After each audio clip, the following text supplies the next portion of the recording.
Mena-Watch, der unabhängige Nahost-Think Tank.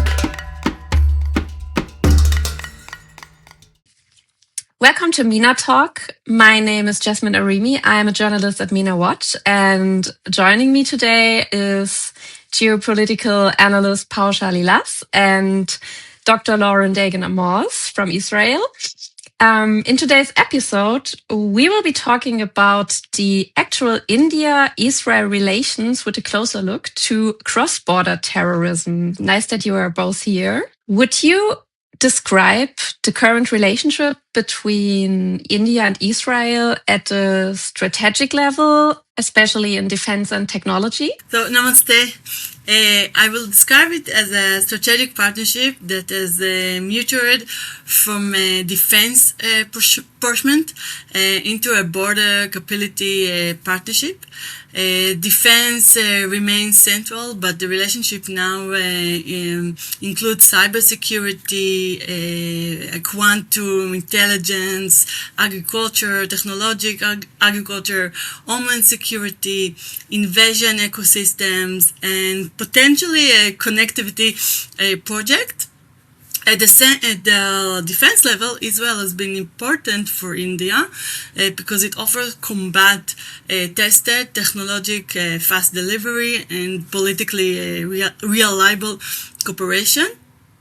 At the technology level, both countries see invasion as a national security asset, not only as an economic transfer. This is why the relationship increasingly focused on joint development, technological transfer, startup cooperation, and reliant supply chain. The key point is that India does not see Israel merely as a supplier. It sees Israel as a high-trust strategic partner that can help India strengthen deterrence, border security, and technological self-reliance. In the 2025 Defense Cooperation, the MOU, and the 2026 joint statement point clarify this direction. Yeah, and just one thing to add that in February 2026, when Prime Minister Modi visited Israel, in the Knesset also, it was like he received a very good response. And this relationship has now been elevated to the special strategic partnership. This is very important to note also, which only very few countries have with Israel. What factors have led India and Israel to build closer ties over the past 10 years, beyond just arms deals or official agreements? Can you evaluate there something? Well, I think this is something that Lauren and I have been working together. We also wrote an article on it recently, which came out in the Jerusalem Post. And I think we both believe this, that defense deals may launch ties, but people-to-people relations between the two countries is what sustains the relationships, and also it normalizes the ties between people of the two countries. And things like everyday encounters, this can happen when people are working in each other's countries or where there are cultural exchanges and maybe more labor mobility and even regular friendships, and where there is a possibility of doing life together. So this kind of thing is really important. And this has been happening, especially within the last decade, more and more, So first is the defense and governmental ties, and then we come down to the next layers.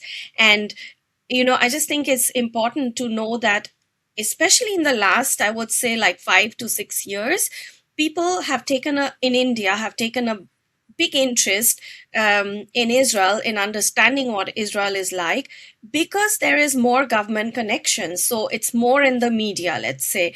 And then it turns out that we share so many similar values, similar culture, like the warmth, the diversity, the tradition, the democratic energy, these things are common between the two countries. And also another point is that the Jews have never faced anti-Semitism in India, we're talking historically. In fact, even post-Holocaust, which very few people know, India was a safe haven for even European Jews who, found a safe haven in India. So this has come more to the surface in India or Indian media in the last decade or so. So I think we are in this, we're in a very good phase at the moment, I would say. Yes, Lauren. If I may add, we can also consider the regional environment that has changed. The Abraham Accords, I2U2, IMEC initiative, and the stronger India-Gulf relationships have made it easier to India to deepen ties with Israel without paying the same diplomatic cost in the Arab world. So we need to take this also when we think about Israel and India relationship. How has the cooperation in defense and advanced technology helped both countries deal with asymmetric threats? Both countries have to deal with asymmetric threats. We can talk about this a little bit later, such as attacks from small armed groups or cross-border militant people. So the most important contribution is not only the hard war, is the logic of response. Both India and Israel face adversaries that often operate below the threshold of conventional war. These advertisers use terrorism, rockets, drones, cyber operations, propaganda, civilian spaces, and complement deterrence. If I may add, next week we will the Sindoor operation. It will be 1 year since the Sindoor operation, and we can see that Israel and India relationship are much closer after this operation. So defense and technology cooperation helps in 3 ways. First, it improves detection through surveillance, sensors, UAV, satellites, cyber tools, intelligent fusion. Second, it improves response through the perception ability, air defense, rapid mobilization, and combat and control system. Third, it strengthens deterrence by making it harder for hostile actors to believe they can attack without the consequence.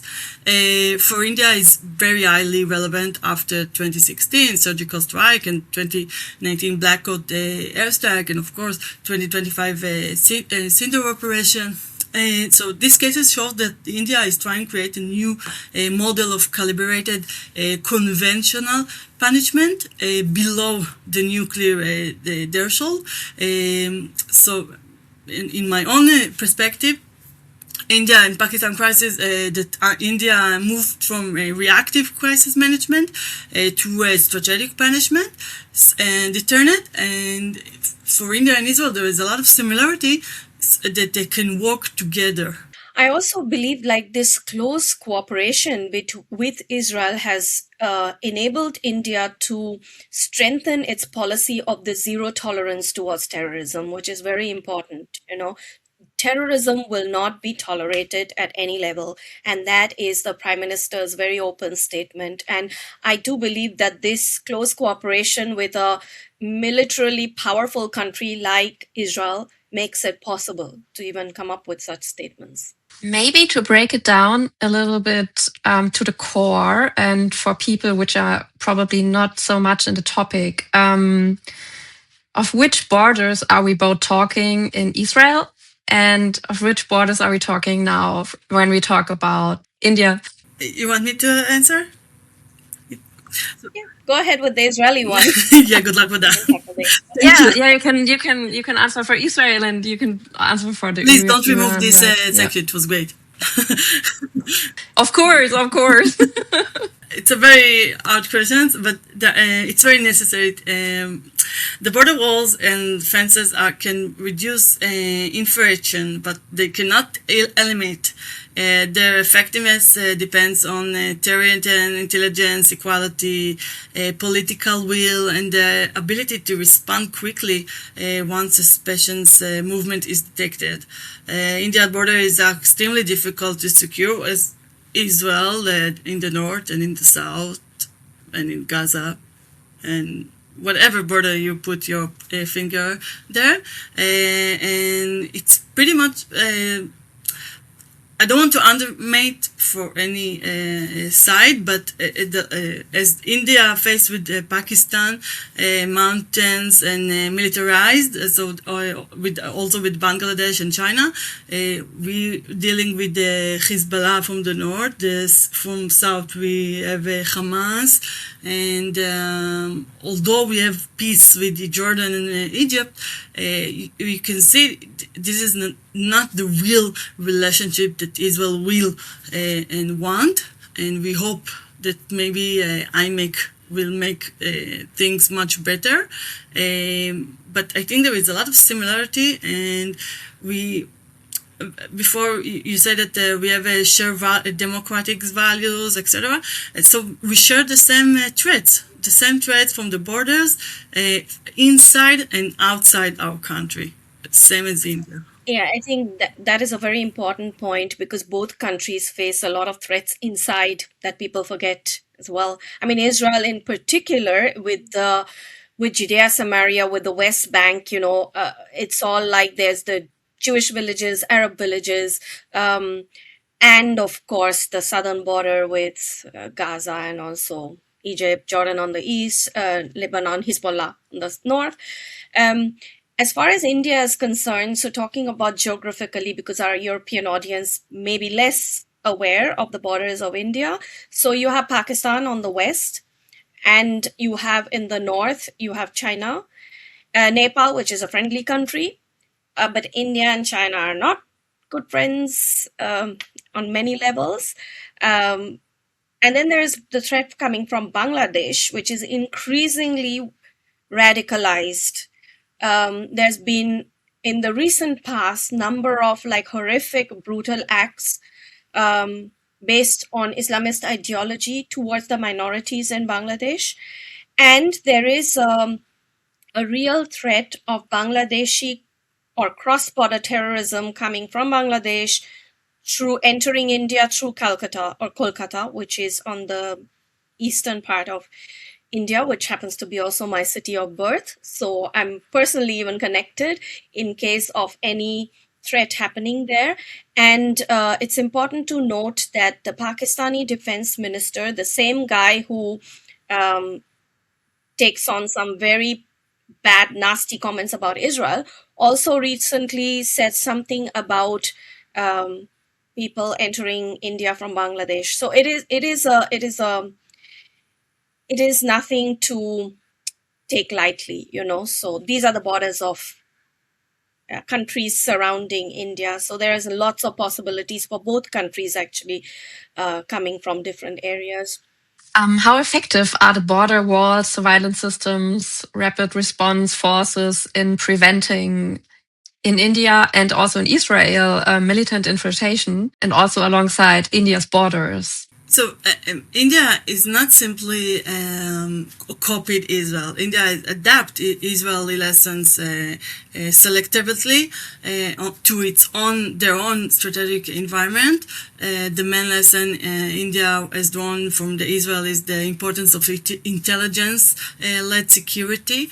Israeli experience shows that counterterrorism cannot rely only on their retaliation after the attack. It requires persistence, surveillance, early warning, rapid intelligence assessment, and the ability to respond quickly and precisely.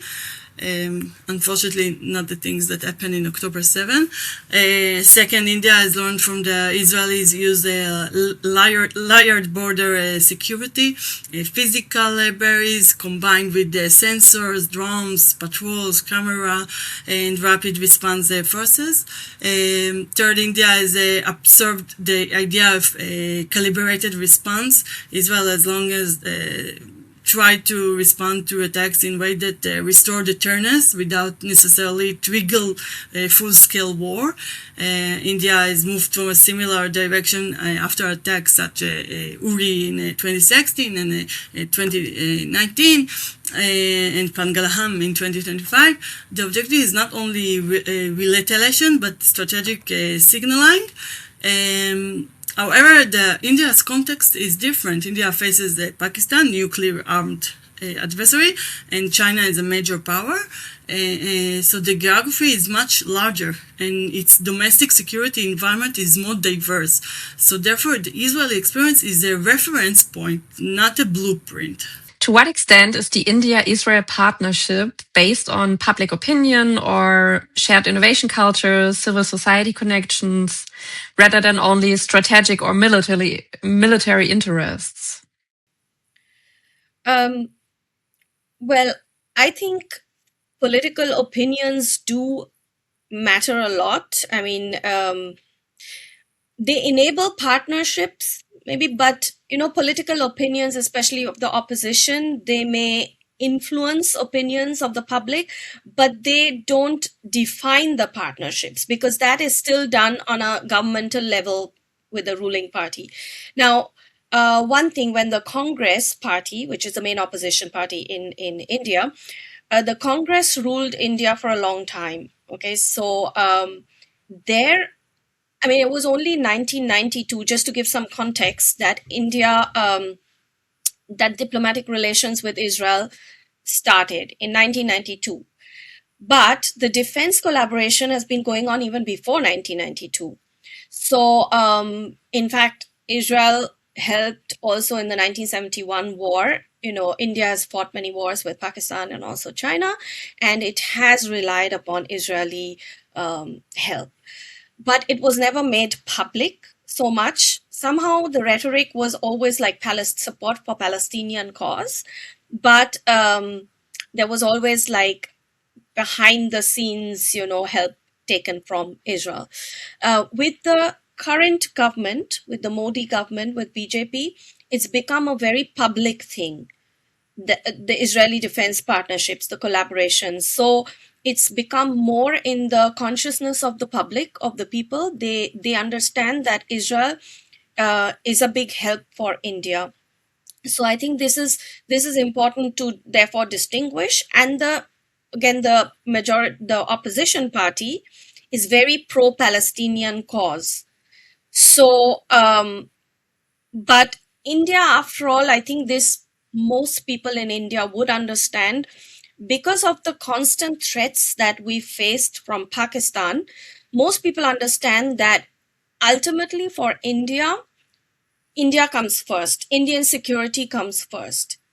And who is going to help India when it comes to making India secure is Israel. And that is coming more and more in the media and in the consciousness of people. Like Lauren mentioned about the Operation Sindoor, which was launched last year in response to the brutal Pahalgam attacks coming from cross-border Pakistan. The Operation Sindoor was a very precise operation, and it dismantled the terror camps in Pakistan. And India also openly used Israeli defense technology. So people saw that, people now know that, okay, Israel is a trusted, reliable partner. So India comes first, the security of the people comes first. As far as the innovations culture is concerned, I'll also quickly say that Israel and India are both, they operate within this highly innovative ecosystem. And India also has the advantage of scale with a large young talent pool and a growing tech market. So they are really complementing each other. And this needs to be somehow, I feel like, talked about more and more. And on a civil society, I also believe more connections need to happen. And it's already happening, like in terms of academic exchanges, or recently, like the MOU was signed between the two countries about getting up to 50,000 workers from India by 2030. So all these interactions are really important, so so not just the strategic and military interests, as you asked, but also on that level. India and also Israel are known as tech countries. So how important is intelligence sharing nowadays for both? I just think, maybe Lauren can give the details, but I think it's, India has a lot of cooperation with different countries, military cooperation, defense cooperation. But with Israel, what it has is more depth, I feel. Like, so it's not just intelligence sharing and technology. Israel gives more and more the technology, but it's produced in India, so and then Israel is, as I understand, sharing more. It's like the black box, the more technology, and also as we see in projects like the Barak 8 system, and also the integration of the Israeli UAVs and also intelligence. I think it's very important, especially based on the fact that in India we spoke about the fact that there is terrorism happening from within. Like, there are sleeper cells, there is increased radicalization. So what the Intelligence Bureau in India, that's kind of like the internal agency of intelligence, so it constantly monitors the domestic terror networks, radicalization going on, sleeper cells, and it has a very proactive approach to destroy the terror structures, including if it comes from across the border. So India is not shy to destroy terror networks, even if it is outside its territory. And Israel has helped a lot with this intelligence sharing. So I think it's a very important triangle, US, India, and Israel, because all the three of them have interest in each other. Israel in relationship with the United States remains irreplaceable. The United States is still Israel primarily a strategic ally in military, diplomatic, technological, and in political terms. So India is not alternative to the United States, but India is definitely part of Israeli border strategy of diversification. Israel understood that the global power is shifting through Asia, the Indo-Pacific, and India is one of the most important actors. Actually, she is the lead of the Indo-Pacific. In that shift, India offers Israel a huge market, technological talent, diplomatic reach, and access to the Indo-Pacific and the global South. And for Israel, it's very important. And for Israel, the India provides three strategic advantage: scale, strategic depth in Asia, and diversification behind the traditional Western framework.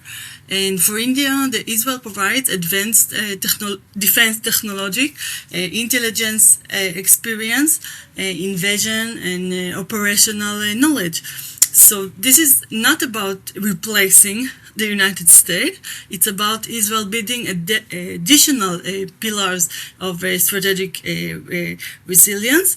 And I think India, in the same way of thinking, that she cannot replace US because they have China, and Israel is one of diverse. She is a big factor in the diverse that India looking in the global arena. I think US will always be Israel's biggest supporter, and I think we mustn't forget also on a people-to-people level as well. US has had a long-term relation with Israel, so India is still coming up slightly on that level. But I think more and more, though, if we look beyond just the US as allies, Israel's other traditional allies have been kind of unreliable, especially from Europe. So India is kind of a more solid partner. It has been over many years. It's only in the last decade, I think it's become more like public. But so I think as we Israel needs to look eastwards, as the Western allies are getting more and more unreliable. So, talking about Europe, how interesting could be a India-Israel partnership benefit Europe, especially regarding now concerns about rising terrorism, about hybrid warfare, and regional instability? So Europe could benefit from a strong India-Israel partnership in three main ways. First, counterterrorism. India and Israel both had extensive experience dealing with terrorism, cross-border militancy, intelligence failures, radical networks, and radical influence inside the country, political consequence of mass casualty attacks. Europe faces different threats, but many of the operational questions are similar: prevention, detection, intelligence coordination, and public resilience. Second, hybrid warfare. Both India and Israel face cyber threats, disinformation, drones in a gray zone conflict. Their cooperation can produce useful lesson for Europe, especially in protecting critical infrastructures, airports, ports, energy system, and digital networks. And third, the regional connectivity. India-Israel cooperation is linked to border projects such as IMEC. And for Europe, secure connectivity between India and the Middle East, Israel and Europe could reduce dependency of vulnerable routes and strengthen trusted supply chains. However, Europe should not accept India and Israel cooperation to function like formal alliance in pragmatic, issue-based and driven by national interest. And I think also for the Israeli aspect that the India-Israel relationship can really help now to face the, as you mentioned before, the public opinion that not so good on the Israeli right now. And I think this relationship can do really a good reputation for Israel. Yes, I think the point about fighting disinformation, misinformation online together is a big factor because, just recently I was working on an article and I was writing about this, the Indus Water Treaty, which was suspended by India after the Pakistan terror attacks last year. And water is a critical human resource. And just to give a little bit of context to our listeners is that the Indus River has like 5 river tributaries, like channels of rivers flowing from India into Pakistan. And Pakistan has control over some rivers, India has some, but because it flows from India and after this cross-border terrorism, Prime Minister Modi said water and blood cannot flow together. So we suspend. Now, this is a very clear-cut, decisive action. Now, we did not see an outrage from the world, but look at the outrage that Israel has been facing, after Gaza attacks, even though prior to the Hamas attacks, Israel it was only a small percentage of the water supply that came from Israel, but the outrage of the response was just so severe, So I think if India kind of backs up Israel also, and they come up with this message together that no, cross-border terrorism has real-world consequences, even if it is as so crucial as water. I think it needs to send out this message that no, cross-border terrorism will not be tolerated. And so I think this partnership and a voice together is very important because Israel can't fight this war alone, information war. So it needs help. Also, when we look at Pakistan and Turkey, they're deepening their cooperation at the moment. What impact could have like a partnership at NATO and European security, especially the India-Israel relationship? So the impact on NATO will be indirect rather than formal. India is not a NATO ally, and Israel's relationship with NATO is also limited and politically sensitive. But the India-Israel partnership can still matter for the European security through technology, intelligence, defense, invasion, counter-drone system, and regional balancing. The Pakistan-Turkey relationship is important because it connects South Asian security dynamics with the Middle East and the Eastern Mediterranean. And the NATO's southern flank, Turkey is a NATO member, but it also pursues an independent regional policy. Pakistan, meanwhile, has deepened defense and political ties with Turkey, including cooperation drones, naval platforms, and support on Kashmir. From India's perspective, Pakistan-Turkey cooperation adds another layer to the threat environment. From the Israeli perspective, Turkey's regional activism is also strategic concern. Therefore, India and Israel cooperation may create countwide in specific domains, counter-drone technologies, intelligence, cyber defense, and defense industrial cooperation. And for Europe, the lesson is that South Asia security, as I mentioned before, Middle Eastern security and European security are increasingly connected. You cannot separate this regional arms transfers, drones technologies, energy routes, migration, and disinformation do not remain confined to one regime. I think another important thing is that we, as you rightly said, Lauren, we cannot differentiate anymore. There is so much like sleeper cells, similar ideologies, people moving not just cross-border terrorism from Lebanon into Israel or Pakistan into India. It's like it's a globally connected world, right? So there is that. And another thing I want to mention is that, again, going back to a Pakistani minister, now I can't remember the exact name of him, but he's a fairly senior minister. He talks about openly that there are Hamas training camps in Pakistan. Okay, they're open about it. We know it's been proven several times, and Turkey does not hide the fact that Hamas leadership is in Turkey.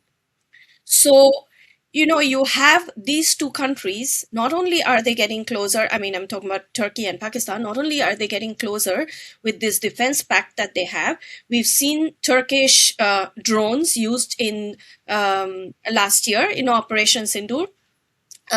So there is definitely that thing going on with Hamas in Pakistan and the leadership in Turkey. So what is the future for NATO? Okay, we've never seen a NATO country eliminate another NATO country, but I'm just wondering where this is all going, with the US increasingly threatening like Spain to kick Spain out of NATO. You can't really so easily kick out a NATO member, if I understand right. But what's the future really? And also Hakan Fidan, the foreign minister of Turkey, talks about increasingly quoting the idea of being a nuclear country or whatever.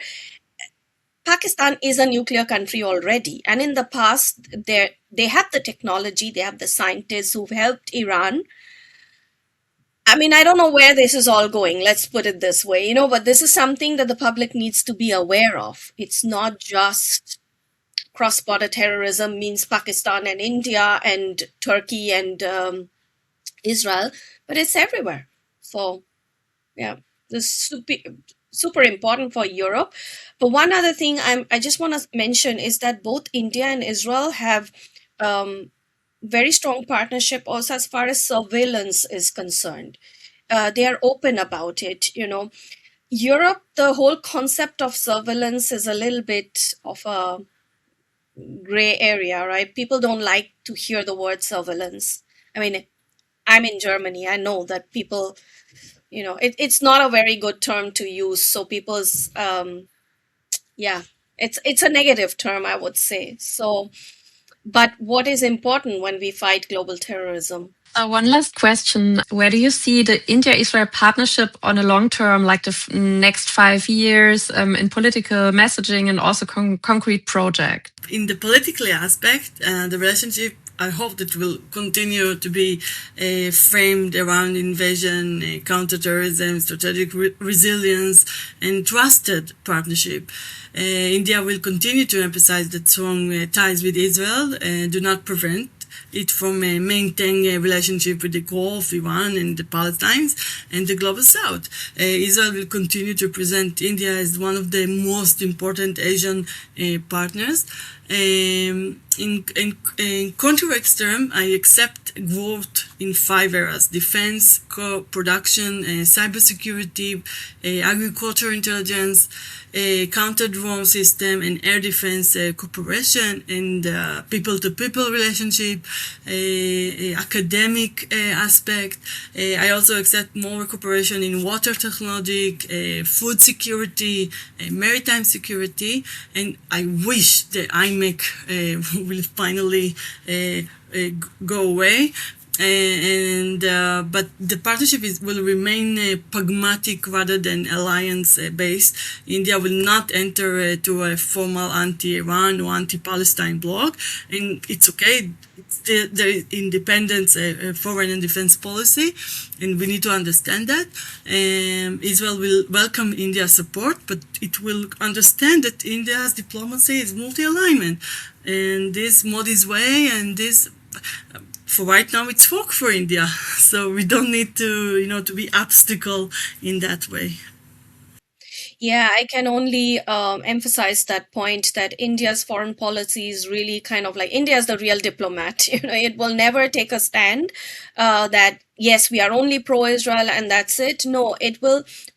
Soon after Modi shook hands with Netanyahu, another Indian top minister shook hands with another top minister of an adverse country. So it's like, what comes first? For India, this is their foreign policy. India depends on Iran for fuel, or the Gulf countries, and for Israel, it depends on other things, and that's the foreign policy.